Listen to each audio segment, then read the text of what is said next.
could never hide. Kivumbi's riches left behind, a legacy now hard to find.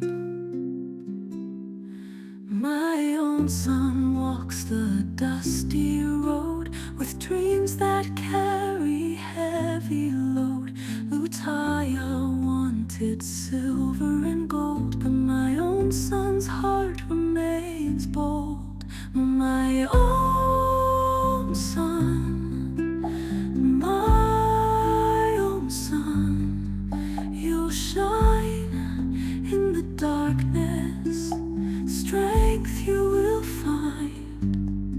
My own son, my own son, stay true, the world may pray. Isa mwana wange nkusaba okkakkane ekyokuba nti sinze maama wo tekikugaana kuba nti osigadde oli mwana. Kusaba mwana wange ogumiikirize, kiri wakigumiikiriza n'okiyitamu, nakino kyangu kyakuyitamu kuba amazima ogategedde. Mwana wange era nsigadde nkwagala nga bwe mbadde nkwagala kuba oli mwana mussa amabeere gange gano gegaakuyonsa. Mama lindako. Wamma bulijjo newe tutakonekitinga ngetugatta wadde maama wadde tata tulijjo neebuuza bulijjo newe oyogera byoyogera nga nkulaba nga bano abasituzi b'emigugu mu butale.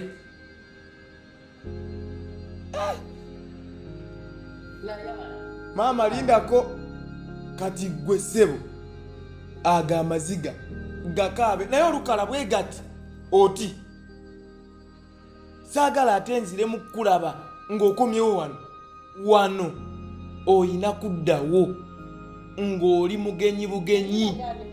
Kiki onnumyanga omutima obwenkaniddeawo? Nitubeera wano nolaba ayogera kino nolaba ayogera kino nolaba ayogera kino nga mmanyi. Sirika komaawo. Maama nedda ono mulaba ne bino byobadde ombuulira mbombuulira ombuulira gwe tolina nalukusa lumbuulirira yadde naaka ate okugjako oba nandigambye nti oba ombuuliriranga oba kale omuntu oba yakulako nange oli musajja ndi musajja owulire Layani okuze nkulaba ngakulira mu ngalo zange. Layani okuba nti tetugatta. Nze gambye tolina nkugambye kasito tokaaba musaayi nti kugenda kuggwamu aga amaziga gookaaba olukala bwe gati. Layani okuba nti tetugatta taata na maama tekitujjaako nti twakula ffenna. Ne bwe mba nkuwabudde mba nkuwabulanga mukulu wo. Musa oli mwana wange oyo mwesonyiwa amagezi ge matono. Layani tonnange nange sikwagala kwange. Byonna byoyogera byogere naye amaziga g'olukala bwe gati simbula ate na wano tobako kyoddamu okuyingiramu wano yadde neki era wegakalira bwe gati gasookwatako wano nga tegaliiko wano todda. Musa ebyamutowo tobiwuliriza oluggi lusigadde luggule mwana wange. Musa ndi maama era ndiba maama ebbanga lyonna. Oyo mwana lwabutaba n'amagezi muganda wo okuba amabeere gayonse ge wayonka. Maama anti munnange Layani byayogera bituufu simuyinako oluganda. Si bituufu Musa. Kati oyagala kuŋŋamba nti oyinza okuwasa Walda mwana wange? Baganda bo munnange baganda bo Musa. Mukasha nina omulanga ogwampulidde mu nnyumba gwaki? Nina nebya wano n'abitegeera naye era ojja bitegeera kubanga era wafuuse waawa. Munnaye nno omulanga gw'owulidde gubadde gwa Musa. Musa nti bakamutemye nti ne bama kwabadde asibidde olukoba si yamuzaala. Kiki? Ye abadde alwedde akimanyi nti taata si yakola ki si yamuzaala nti taata tebamuzaala wano kitegedde kati ye ng'agumidde ku maama nti maama ate lisiti ye kasita waali yamuzaala ate maama naye bwakamutema nti si yamuzaala. Kyogamba tebamuzaala wano? Tebamuzaala wano. Era kyensonga lwaki kyo bammwe amukijjanya okufa. Ate kati bammwe kamaze okitegeera nti ate ne maama naye si yamuzaala. Awo kyagenda okumukola nange mwenyini sikimanyi. Kisajja kyange. Bwe bityo munnaye bwe biri. Naye ate nga bambi musajja tutalina buzibu. Era simanyi na kumanya oba anadda ne wano. Omusika w'abaze. Mbadde nina ekiteeso.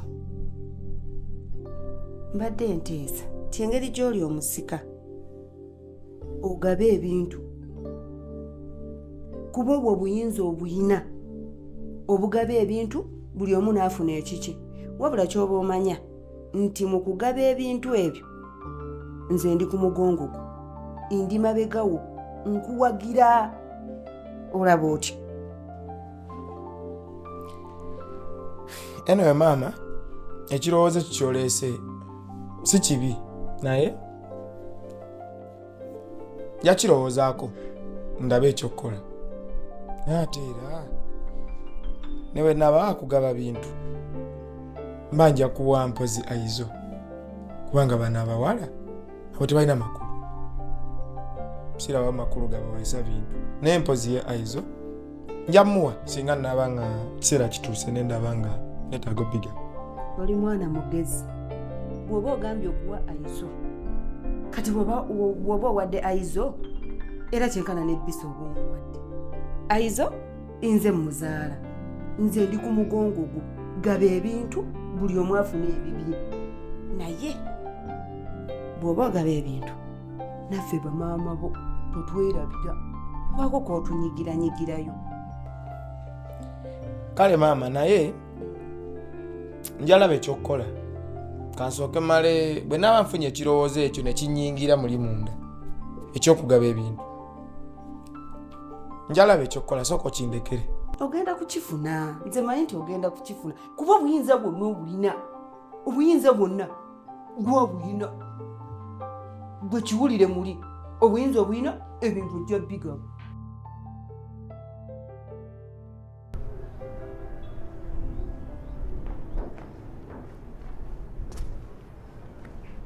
Twekayo Musa.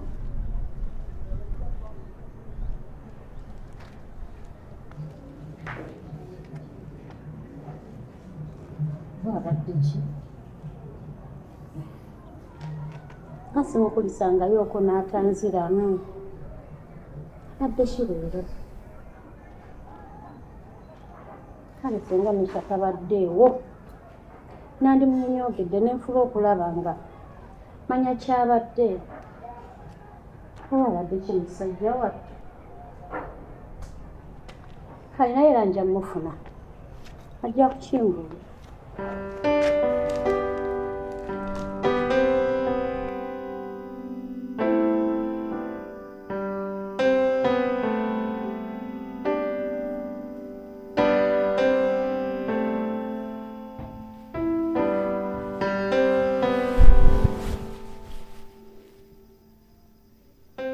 Kati gwani yagamba nti buli kizibu kyofuna oyina kukisolvinga na kukaaba. Nze ondabikira nga avokaaba. Oyina buzibu ki?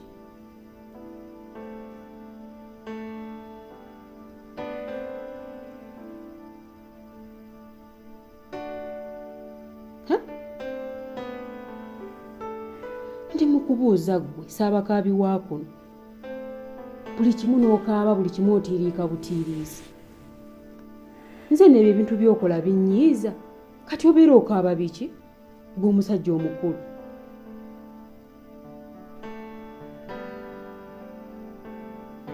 Oli lwedde okuŋŋamba oba era tugenda kuŋŋamba oyagala nkwegayirire?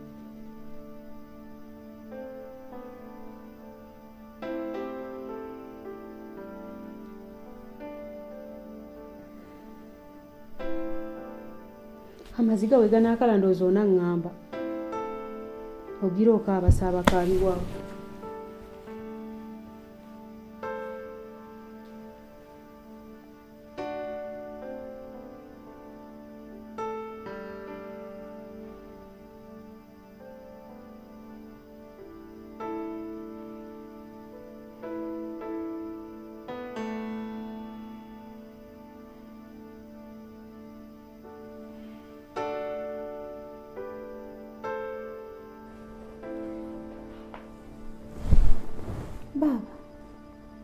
kikinga okaaba?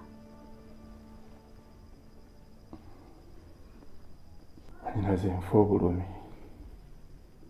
Kiki ate baaba? Basimanyi ono Nisha alina kyakukoze ndabye afubutuka eno. Walda, obulumi bwe nnina nze natta nnyabo. Baba, what are you talking about?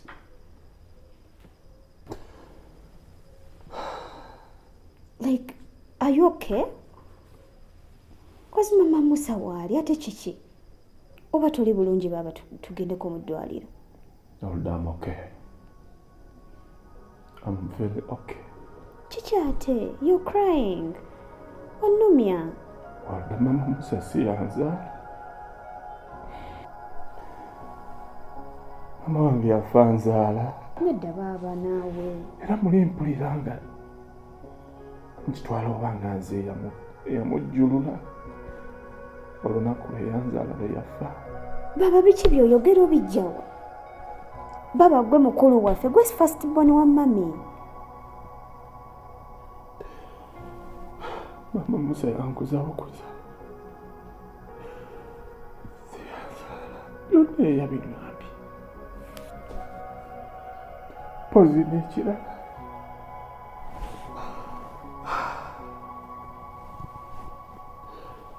Ne mwami Kiddu ekitange.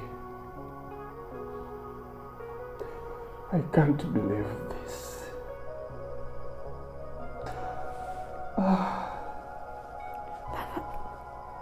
Bino bituufu. Kyekituufu. Ekyamwami okuba nti takuzaala mbadde sikiwulirangako sikimanyi. Mpozi ekyamwami Kiddu.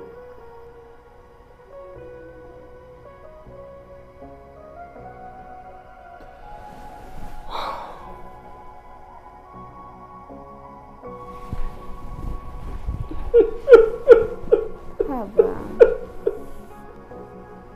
Baba.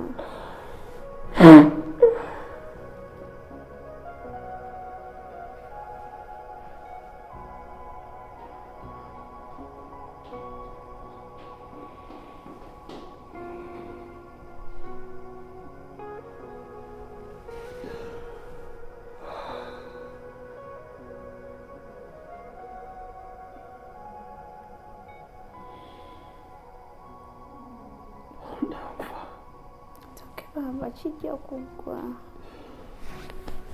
Kijja kuggwa mukwano. You just have to be strong. Nisha, Musa abadde ki? Okimanyi nti no simulabangako ne mubuuza ng'ali mu mbeera embi n'atansiramu. Naye olwaleero ampiseeko buyisi. Ekitabangawo. Abadde ki? Emyaka Musa gy'ayina. Ye yalina okuŋŋamba kiki ekyabadde, siyina kumubeererawo nga mulowoleza nga mwana muto, okitegeera. Kati mbeerawo nyira ate ebintu bye siyina kukola. Naye badde olina okufaayo. Omukemeekeme omufeeko omanye buzibu ki. Embeera gy'abadde mutagibeerangamuuko. Abadde mwennyamivu nnyo. Kati Debbie, obuzibu nti nze simanyi ky'oliko.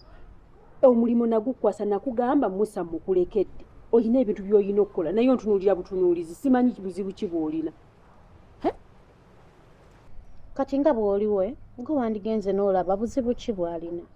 Kuba mu bulamu bw'ensi eno omwami we alina kubeera nga mukwano gwo, best friend wo, nga gw'obaako n'ekikumazeeko emirembe okibuulira ye, naye ekimumazeeko emirembe alina kibuulira ggwe, naye mazima gwe weesuuliddeyo gwa nnaggamba. Debbie, olaba ebintu by'okola nze nakuwa Musa nga nkikakasa nga njagala omujje mu layini yange, okitegeera. Naye gwe oli mukola ebintu bye sitegeera, olinga agamba nti Musa ate nze nkyamwagala. Nze Musa siina kye mwagaza. Nze njagala omutuulemu abeere nga akutegeera. Naye oli wano olinga agamba nti ate nze nkyayagala Musa. Naye ekituufu kiri nti mbadde nkuwa eri respect nti nga ggwe bw'oli nti gwe kabejja, gwe mukulu mu kintu kino, nga te sirina kulinyirira kutuuka bwe ntyo. Naye bw'oba ogambye nti Musa wamumpa mu lo, Nisha Musa ngenda kumukwagalira. Ngenda tutandika okulaga kye bayita okwagala. Na Debbie, nze nakuwa Musa n'omutima gumu.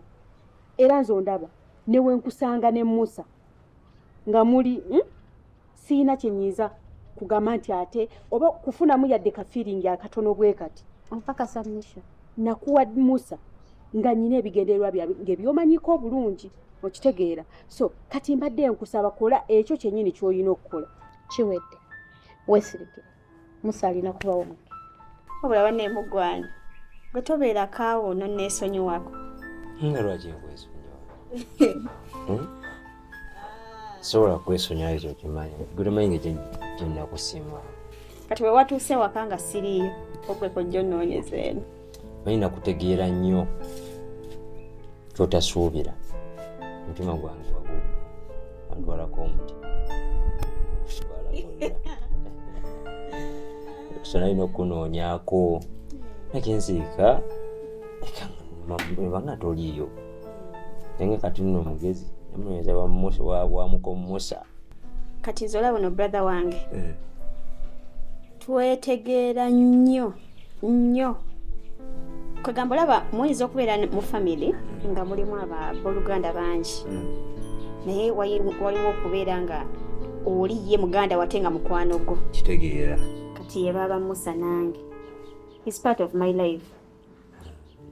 Mwagala nnyo ye ali atya ye bannange mwali olambuli butya gyali mwali bwatyo kati okakoze nkakakodi okuba ntadde wano ndivayo nga nnene eri wano aha olaba abantu basala redi solo waneeno sembera eno kweli sembera omukwano sembera nga sinaba kusanuka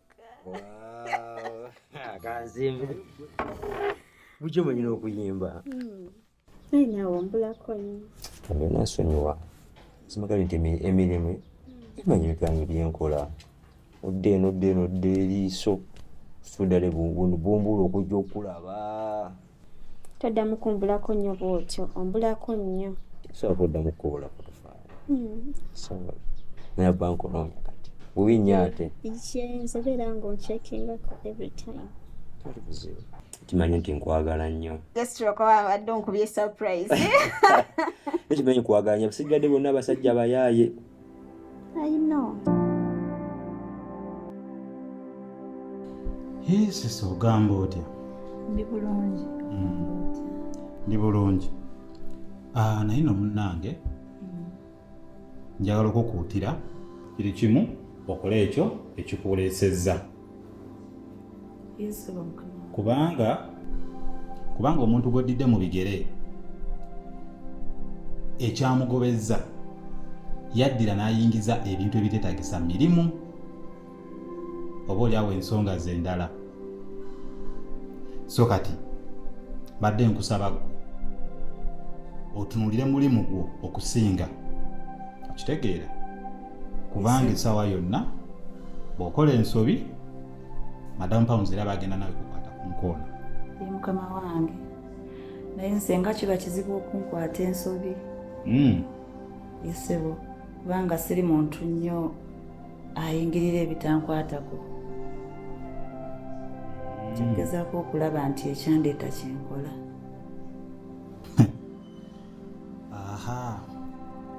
Ekizibu ekiri mu kintu ekyo bantu bangi nga yakafuna omulimu wano ayo asobola okwogera ekyo kyayagala bakamayi bakole ki bawulire naye olumala okunyweza bw'atyo omulimu ate naye n'akola ki n'akyama. So kati kansuubire nti kyoyogera kyogenda okukola. Sigenda beerawo nti mukama wange wano nze agenda okukoowawo naye mmwe bakama bange temujja kunkoowa era nsuubiza sijja baswaza. Okay kale kankwagalize mukisa mu mirimu gyo n'olw'ensonga eyo nze ne nkulage wogenda okutuula wogenda okuba nkakalabiza emirimu gyo tulabe n'ensonga ya uniform engeri gy'onaagifunamu kubanga wano abakozi bonna ero gya balaba bali mu uniform. Kale gende.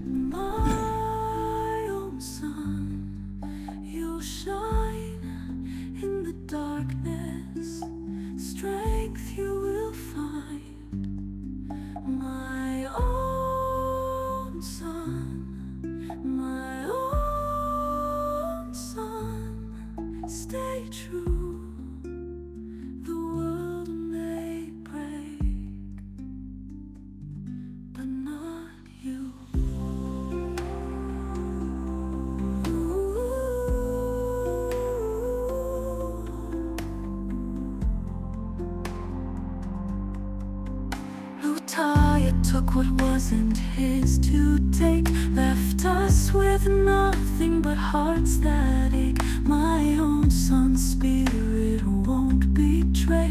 In his eyes the dawn of a new day, in the fields where memories play. My own son finds another way. Who tires, wealth brings no sleep, but my own son's dreams run deep.